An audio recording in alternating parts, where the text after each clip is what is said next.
नमस्कार, जेबीटी अध्यात्म में आपका स्वागत है। आपके साथ मैं हूं अंकिता और आज हमारे साथ स्टूडियो में मौजूद हैं फेंगशुई मास्टर एस्ट्रोलॉजर ज्योति अरोड़ा जी। ज्योति जी, बहुत बहुत स्वागत है आपका हमारे स्टूडियो में। जी नमस्कार। तो आज हम बात करने वाले हैं करवा चौथ की। हिंदू धर्म में करवा चौथ का विशेष महत्व होता है।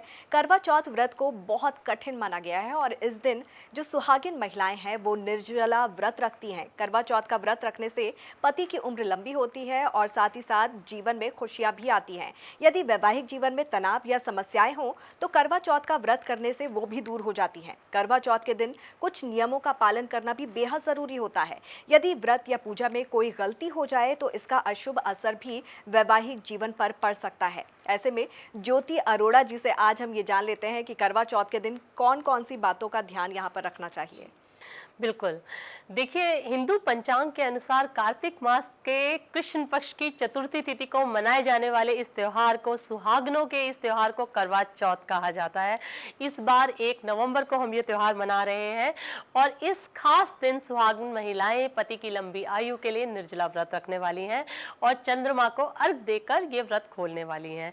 और इस दिन जितनी भी महिलाएं हैं वो अपने पति की लंबी आयु के लिए जब ये व्रत रखेंगी तो सास के हाथ से सबसे पहले तो आपको सरगी लेनी है। इसी से आपको व्रत की शुरुआत करनी है। ये आपका पहला नियम होगा।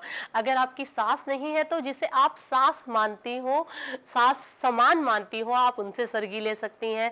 अगर आपकी जेठानी है आप उनसे सरगी ले सकती हैं। बड़ी पंडितानी है आप उनसे सरगी ले सकती हैं। लेकिन अगर आप सौभाग्य से अगर आपकी खुद की सास है तो आप उनसे सरगी लीजिए। ये सबसे अच्छा माना जाता है क्योंकि आपको अपना पति आपकी सास ने ही दिया है, सबसे पहली बात। और रात के समय चंद्रदेव को अर्घ देने के बाद ही आपको जल ग्रहण करना चाहिए। आजकल ऐसा हो जाता है कि लोग ना ऐसे व्रत खोल देते हैं। हाँ, इसमें एक नियम होता है कि अगर आजकल एक थोड़ा सा एक फ्रीडम दे दी जाती है कि अगर आपकी सास है वो आपको बोल देती है कि शाम को पूजा के बाद आप थोड़ा फ्रीडम है कि आप जूस ले सकते हो, ये ले सकते हो, तो आपकी सास अगर बोलती है तो ही आप वो फ्रीडम को आप ले सकते हो, अदरवाइज वो फ्रीडम आप नहीं ले सकते। अब अगली बात करते हैं तो करवा चौथ के दिन पति पत्नी के बीच में रिश्ते और मजबूत होते हैं। देखिए, मैं आपको अखंड सौभाग्य की प्राप्ति के लिए एक और आपको करवा चौथ के दिन जो नियम पालन करना है वो बताती हूँ। देखिए, इस दिन ना रूठे को मनाया जाता है और ना ही कुछ और किया जाता है। जैसे अगर आप पति आपका रूठ जाता है तो उस दिन उसे मनाना नहीं होता। तो और साथ ही साथ इस दिन घर में कपड़े नहीं धोए जाते। इस दिन कपड़ों को सिला नहीं जाता और कटिंग का काम हो सके तो उसको भी अवॉइड किया जाता है। ये कुछ ऐसे नियम है जो हर सुहागन को पालन करने चाहिए। लेकिन मैंने देखा है कि कई बार महिलाएं जो घरेलू काम कर रही होती हैं वो कई बार चाकू से कटिंग वटिंग का काम कर रही होती है, तो हो सके तो किसी की हेल्प ले लीजिए या एक दिन पहले कटिंग का काम करके रख लीजिए कि आप कर सके। तो ये बहुत इंपॉर्टेंट है। बस सुई का काम तो बिल्कुल भी नहीं करते क्योंकि जब आप कथा सुनते हैं तो उसमें बहुत सारी ऐसी कथाएं आती हैं कि सुई का काम बिल्कुल नहीं करते। कहते हैं कि जो सुई है फिर वो पति को उतने कष्ट झेलने पड़ते हैं। तो आप इस चीज़ का ध्यान रखिए। 16 श्रृंगार आप जरूर कीजिए क्योंकि 16 श्रृंगार सुहाग का प्रतीक होता है और ये शुभता भी दर्शाता है। बिना 16 श्रृंगार के पूजा करने की गलती बिल्कुल ना करें। और करवा चौथ के दिन बड़े बुजुर्गों का आशीर्वाद लेना बहुत महत्वपूर्ण होता है और बड़े बुजुर्गों का अपमान करने की गलती बिल्कुल भी ना करें और विधि विधान से पूजा अवश्य करें।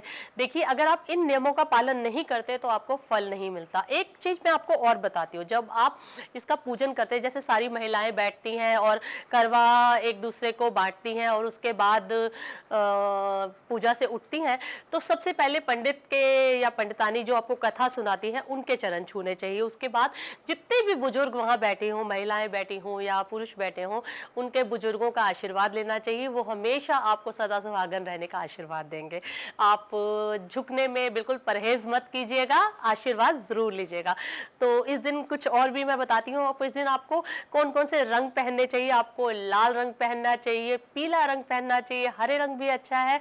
ऐसे रंग पहनने से आपका दिन शुभ होगा। कुछ रंग है जो अवॉइड करने चाहिए, जैसे नीला, काला, भूरा, ऐसे रंग बिल्कुल पहनने पहनने की गलती ना करें, क्योंकि ये सारे रंग शनि देव से संबंधित होते हैं और ये रंग पहनना जीवन में संकट ला सकता है। साथ ही आपके जो मैरिड लाइफ में जो है कुछ समस्याएं पैदा कर सकता है। तो करवा चौथ के दिन एक चीज और ध्यान रखनी है, आप व्हाइट कलर भी अवॉइड कीजिए।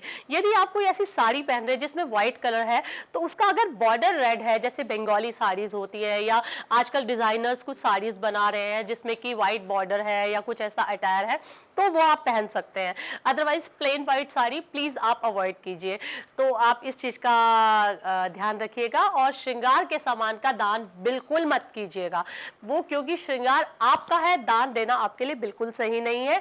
और इस दिन चांदी, दूध, दही या सफेद चावल का दान भी नहीं किया जाता, क्योंकि इन चीजों का संबंध चंद्रमा से होता है और इस दिन चंद्रमा की क्योंकि पूजा की जाती है, इसलिए चंद्रमा से संबंधित चीजों का दान करना बिल्कुल अच्छा नहीं माना जाता। उससे जिन लोगों की कुंडली में चंद्रमा वीक है, उनके जीवन में कष्ट आ सकते हैं, तो इससे तनाव आ सकता है और मानसिक समस्याएं भी पैदा हो सकती है। तो ये ऐसी चीजें थी जिनके बारे में मैंने आपको बताया, जिसका आपको रखना होगा इस करवा चौथ पे विशेष ध्यान। जी बिल्कुल, तो उम्मीद करते हैं जितने भी हमारे दर्शक हैं, ख़ास तौर से जो सुहागिन महिलाएं हैं, उनको बहुत ही महत्वपूर्ण जानकारी यहाँ पर हमारे स्टूडियो में ज्योति अरोड़ा आई हुई हैं, उन्होंने दी है और इसका ज़रूर फ़ायदा वो उठाएंगे। ज्योति जी, बहुत बहुत शुक्रिया इस तमाम जानकारी के लिए। जी, आप सबको करवा चौथ की ढेरों बधाइयाँ। नमस्कार। और इसी के साथ हमारी खास पेशकश में फिलहाल इतना ही। आप देखते रहिए JBT अध्यात्म। नमस्कार।